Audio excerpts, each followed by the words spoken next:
Hi all, welcome to my channel thought trigger. మీ అందరికీ thought టిగ్గర్ channel కి స్వాగతం. తిరుమలలో ధనుర్మాసం ప్రారంభం కానుంది. ఈ ధనుర్మాసం సందర్భంగా శ్రీవారికి జరిగే విశేష కైంకర్యాలు ఏమిటో ఈరోజు వీడియోలో తెలుసుకుందాము.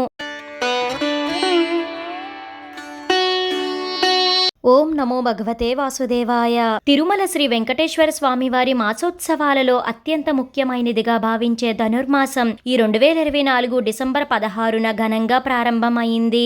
ఈ రోజున అనగా డిసెంబర్ 16న ఉదయం 6:57 ధనుర్మాస గడియలు ప్రారంభమయ్యాయి. మరలా 2025 జనవరి 14వ తేదీన ధనుర్మాస గడియలు ముగియనున్నాయి. ప్రతిరోజు తెల్లవారుజామున శ్రీ వెంకటేశ్వర స్వామి వారికి నిర్వహించే సుప్రభాత సేవ ఈ ధనుర్మాసంలో నిర్వహించడం ఉండదు. డిసెంబర్ 17వ తేదీ మంగళవారం నుంచి స్వామివారికి నిర్వహించే సుప్రభాత సేవ స్థానంలో తిరుప్పావై నివేదిస్తారు. స్వామివారికి అత్యంత ప్రీతికరమైన ఈ ధనుర్మాసం సందర్భంగా శ్రీవారికి విశేష కైంకర్యాలు నిర్వహిస్తారు టీటీడీ. శ్రీ వెంకటేశ్వర స్వామివారికి బిల్వపత్రాలతో సహస్రనామార్చన నిర్వహించడం జరుగుతుంది. అంతేకాకుండా గోదాదేవి ఆండాలమ్మవారు జన్మించిన శ్రీవిల్లిపుత్తూరు చిలుకను ప్రతిరోజు స్వామివారికి అలంకరించడం జరుగుతుంది. ఇక ఈ ధనుర్మాసం సందర్భంగా శ్రీవారికి విశేష నైవేద్యాలుగా దోస, బెల్లం దోస, సుండలు, సీర, పొంగల్ వంటివి ప్రసాదాలుగా నివేదిస్తారు. ఈ ధనుర్మాసానికి విశేష ప్రాధాన్యత ఎందుకంటే పురాణాలు ప్రకారం ధనుర్మాసంలో దేవతలు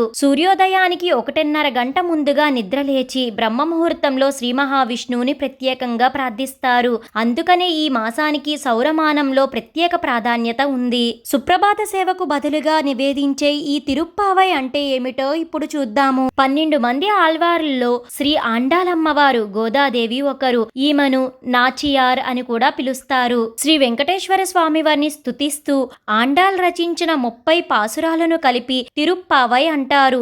ఆళ్వార్ దివ్య ప్రబంధంలో తిరుప్పావై ఒక భాగం. తమిళ సాహిత్యంలో దీనికి విశేష ప్రాచుర్యం ఉంది. శ్రీవారి ఆలయంలో ఈ ధనుర్మాసం నెల రోజుల పాటు జరిగే తిరుప్పావై పారాయణంలో రోజుకొకటి వంతున అర్చకులు స్వామివారికి నివేదించడం జరుగుతుంది. అంటే ఈ 30 పాసురాలను రోజుకొకటి చప్పున స్వామివారి ముందు ఏకాంతంగా తిరుప్పావై పఠించడం జరుగుతుంది. తిరుమలలో ఈ ధనుర్మాసంలో మరొక విశేషం జరుగుతుంది. తిరుమలలో ఉన్న పంచబేరాలలో ఒకటైన భోగ శ్రీనివాసమూర్తికి ప్రతిరోజు ఏకాంత సేవ నిర్వహించడం జరుగుతుంది.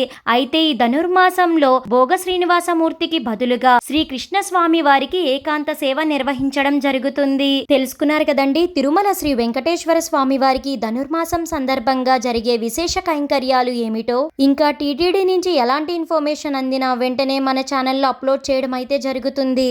ఈ వీడియో మీకు ఎంతగానో ఉపయోగపడుతుందనే అనుకుంటున్నాను. మీ సపోర్ట్ కోసం ఈ వీడియోని లైక్ చేసి షేర్ చేయండి. ఇలాంటి మరెన్నో వీడియోస్ కోసం థాట్ టిగ్గర్ ఛానల్ ని సబ్స్క్రైబ్ చేసి అక్కడే ఉన్న బెల్ ఐకాన్ క్లిక్ చేయండి. ఓం